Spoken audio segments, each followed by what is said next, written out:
ka-planters, good day! Ako nga pala ulit si Queen ng Plants and Beauties. And welcome back sa panibago na namang video. And for today's topic mga ka-planters ay samahan nyo ako kasi gusto kong i-share sa inyo ang update sa aking mga croton plants. So para sa mga nagtatanong at mahilig sa mga croton at nakapanood nung mga previous videos ko about sa aking mga croton, ay ayan, ipapasilip ko sa inyo kung ano ang kalagayan ng karamihan sa aking mga croton. Ngayon dito sa likod ng aming garden. And isa pang itatapik ko sa inyo ay ipapakita ko kung paano ko sila i-propagate kasi gustong gusto ko na rin i-prune ang karamihan sa mga croton varieties ko mga ka-planters kasi karamihan sa kanila ay sobrang tataas na and nagiging leggy na.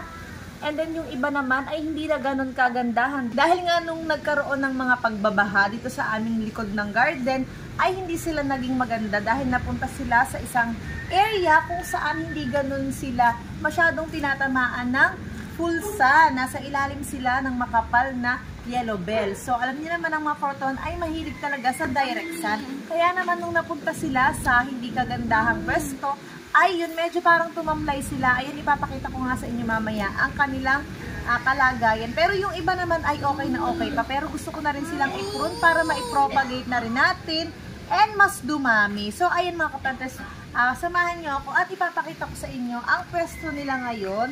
And isa-isahin natin. Yung iba, hindi na rin masyadong magaganda.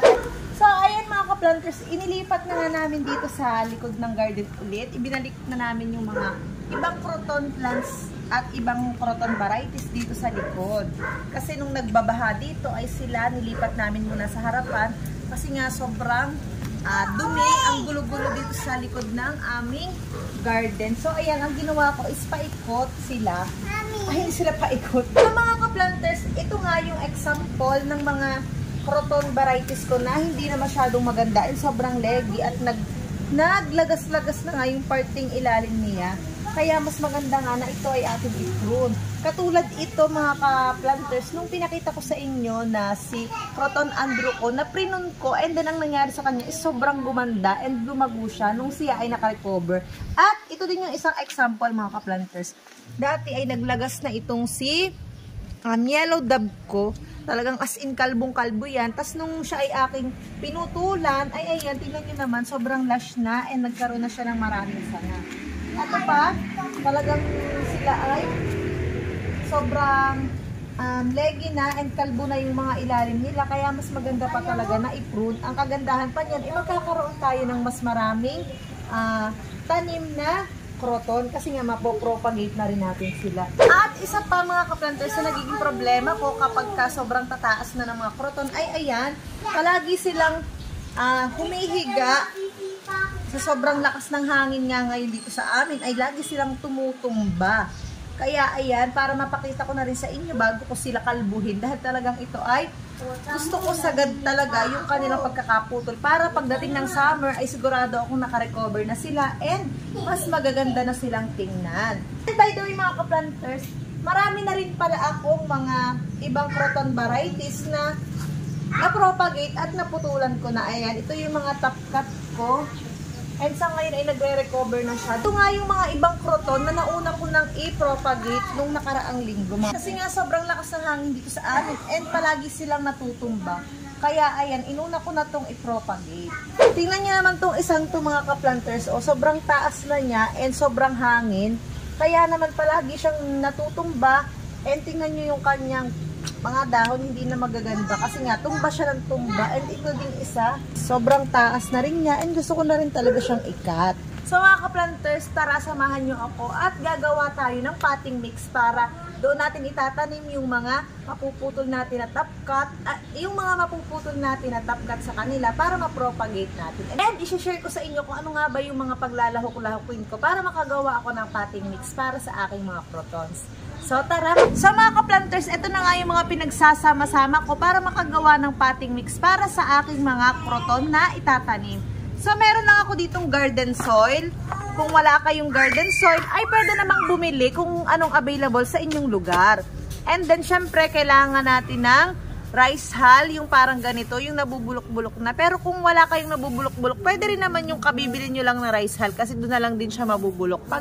kapag inihalo nyo na sa mismong potting mix. And then, para sa fertilizer, ito yung gagamitin kong fertilizer. Chicken manure, kasi ito yung marami-rami pa na pwede kong ilahok dito sa aking potting mix.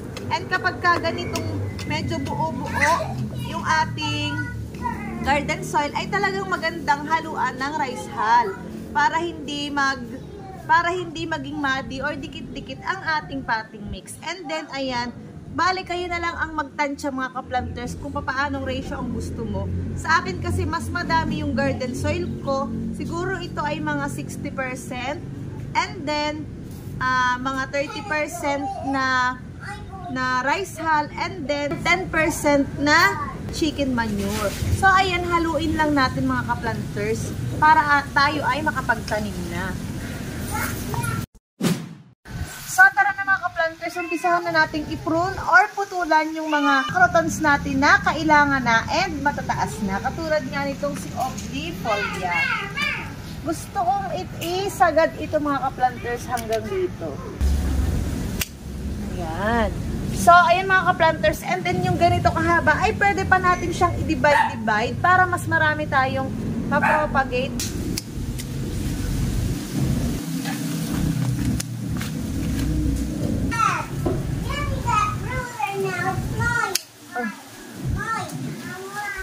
So mga ka-planters, eto na nga yung mga naputol and na-propagate at itatanim natin ng mga croton varieties. And alam nyo ba, huwag kayong matatakot na putulin or kalbuhin yung inyong mga croton, lalo na kung hindi na sila magandang tignan and leggy na. Kasi it takes time lang talaga, pero sulit naman yung paghihintay dahil talagang gaganda sila. Makalipas lamang ang ilang mga buwan, talagang magiging sulit yung pagputol natin sa kanila. Kahit sa una ay pangit silang tignan, tsagain lang at hintayin lang natin, mas gaganda sila ulit. So tara mga ka-planters, itanim na natin ang mga ito para sila ay dumami lalo. Tara! So mga ka-planters, kapag magtatanim na tayo ng mga crotons, mas maganda na tanggalin na natin yung kanilang mga dahon para mas mabilis na maka-recover yung kanilang pinakang sanga. And talaga naman na yan ay malalanta rin mga ka-planters, lalo na kung ganito pa sila kalalaki. Talagang mahihirapan yan mag-recover kung hindi natin tatanggalin.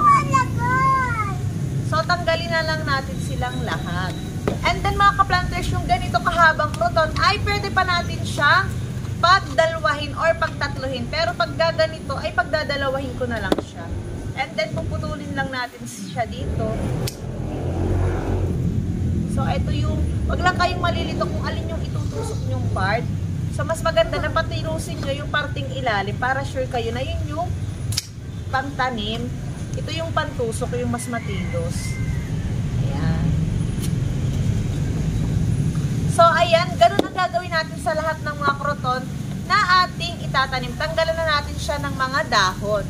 And then, tara na, umpisahan na natin itong itanim dahil marami-rami talaga yung ating mga na-collect or na-harvest na pang-propagate. And then, make sure mga ka-planters na maganda yung drainage hole ng ating mga paso na gagamitin para hindi sila mag-suffer sa root rot and makasurvive talaga sila kahit sila ay maulanan.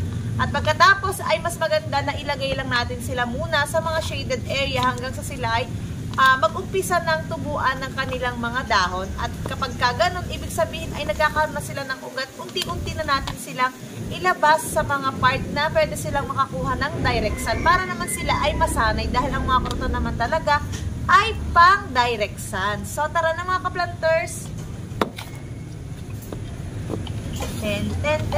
Yumi, yun na. Yumi, yun na. Yumi. Muna kayo kay daddy. Say hi. Both of you.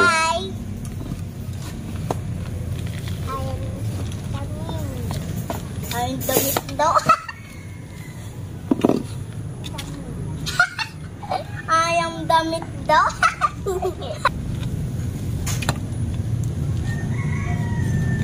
So, ayan mga ka-planters, ganyan lang kapag magtatanim tayo and magpo-propagate ng mga cuttings sa ating mga croton. And then after how many months ay i-update ko kayo kung ano na nga ba ang mangyayari at kung ano ang progress sa ating mga itinanim. So, ayan mga ka-planters, ganito lang ang ginagawa ko kapag ako'y nagpupurun and nagdediretso propagate ng aking mga kinat na croton. So, ayan, kung gusto nyo ring mag-try na i-prune and i-propagate ang inyong mga croton, ganito lang yung ginagawa kong way para sila ay maparami at mas mabilis silang makarecover. And yun lang for today's video mga kaplanter. Sana ay nagustuhan niyo ang ating topic for today. And kung hindi ka pa nakasubscribe sa aking channel, please don't forget to subscribe at i-like and share mo na rin ang video na ito para mas marami pang kaplantito at kaplantito natin ang makapanood. Yun lang and thank you!